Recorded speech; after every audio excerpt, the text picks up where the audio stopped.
Day out ಅಂತ ಹೋದ್ವಿ, but one AM ಹೋದ್ರು ಇನ್ನು ಮಾಲಲ್ಲೇ ಇದ್ವಿ. ಹಲೋ ಹಾಯ್ ನಮಸ್ಕಾರ ಎಲ್ರಿಗೂ, ನಾನು Deepa Annayya. Welcome back to me.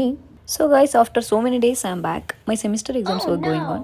Due to that reason I was not able to do vlogs. So ಚಲೋ ವ್ಲಾಗ್ ಸ್ಟಾರ್ಟ್ ಮಾಡೋಣ. ಇವತ್ತು a day with my girls ಅಂತ ಒಂದು ವಿಡಿಯೋ ಮಾಡೋಣ ಅಂತ ಅಂದ್ಕೊಂಡಿದ್ದೀವಿ. ಸೊ ನಾವು ಸೆಲೆಕ್ಟ್ ಮಾಡಿದ ಪ್ಲೇಸ್ ಬಂದು ಕಮ್ಯುನಿಟಿ. ಎಕ್ಸಾಮ್ಸ್ ಇತ್ತಲ್ಲ, ಸೊ ಸ್ಟ್ರೆಸ್ಸಿಂದ ಸ್ವಲ್ಪ ಆಚೆ ಬರೋಣ ಅಂತ ಎಲ್ಲರೂ ಔಟಿಂಗ್ ಪ್ಲಾನ್ ಮಾಡಿದ್ವಿ. Depression, ambience, the food, the starters, everything was so good. 10 out of 10. ನಾ ಹೋಗಿದ್ದು ಲಂಚ್ಗೆ, ಅಲ್ಲೇ ಒಂದು 2-3 hours ಟೈಮ್ ಸ್ಪೆಂಡ್ ಮಾಡಿ ದೆನ್ ಹೊರಟ್ವಿ. ಆಚೆ ಬಂದು ಚರ್ಚ್ ಸ್ಟ್ರೀಟಲ್ಲಿ ಏನಾದರೂ ಶಾಪಿಂಗ್ ಮಾಡೋಣ ಅಂತ ಹೋದ್ವಿ. I have captured something. These are the things which made me pass.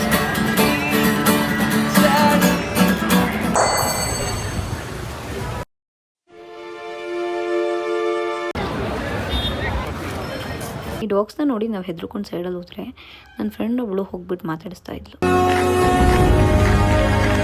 Evening ನಮ್ಮ ಅಕ್ಕ ನಮ್ಮ ಜೊತೆ ಜಾಯ್ನ್ ಆದ್ಲು. ಸೊ ನೆಕ್ಸ್ಟ್ ನಾವು ಹೋಗಿದ್ದು ಆಮಿಂತ್ರಿಗೆ. ಅಲ್ಲಿ ಡೆಸರ್ಟ್ ತಿನ್ಕೊಂಡು ಹೊಟ್ವಿ. Literally we were roaming around the street. ಬರೋ ನನ್ನ ಫ್ರೆಂಡ್ಸ್ ಇದಾರಲ್ಲ, ವೇಸ್ಟ್ ಫೆಲೋಸ್. ನನ್ನ ಫೋಟೋ ಮತ್ತು ವಿಡಿಯೋ ಕ್ಯಾಪ್ಚರ್ ಮಾಡುವಂಥ ಟ್ಯಾಲೆಂಟ್ ಅವ್ರಿಗಿಲ್ಲ. ಸೊ ನಮ್ಮ ಅಕ್ಕನೇ ಹೋಗ್ಬೇಕಾಯ್ತು. ತಿನ್ನೋದು ಗೊತ್ತು, ಕುಡಿಯೋದು ಗೊತ್ತು, ಮಜಾ ಮಾಡೋದು ಗೊತ್ತು, ಅಷ್ಟ್ಬಿಟ್ರೆ ಏನು ಗೊತ್ತಿರಲಿಲ್ಲ. ಏನು ಮುಗೀತು, ಮನೆಗೆ ಹೊರಡೋಣ ಅಂತ ಹೊರಟ್ವಿ. ಬಟ್ ಲಾಸ್ಟಲ್ಲಿ ಒಂದು ಟ್ವಿಸ್ಟ್ ಇತ್ತು. ಚೆನ್ನೈ ಲವ್ ಸ್ಟೋರಿ ಮೂವಿಗೆ ಹೋಗೋಣ ಅಂತ ಲಾಸ್ಟ್ ಮೂಮೆಂಟಲ್ಲಿ ನನ್ನ ಫ್ರೆಂಡ್ ಪ್ಲ್ಯಾನ್ ಮಾಡಿದ್ಲು. ಸೊ ಅದಕ್ಕೂ ಸರಿ ಅಂದ್ಕೊಂಡು ಹೋದ್ವಿ. ಸೊ ಮೂವಿ ಮುಗಿಸ್ಕೊಂಡು ಒರಿಯನ್ ಮಾಲಿಂದ ನಾವು ಆಚೆ ಬಂದಾಗ 1 ಗಂಟೆ ಆಗಿತ್ತು. Nobody was there. This day was so good. We had so much fun. But my girlies are so shy, so I couldn't record everything. So idagittu a day with my girls vlog. Thank you for watching. Matte siguva. Bye bye.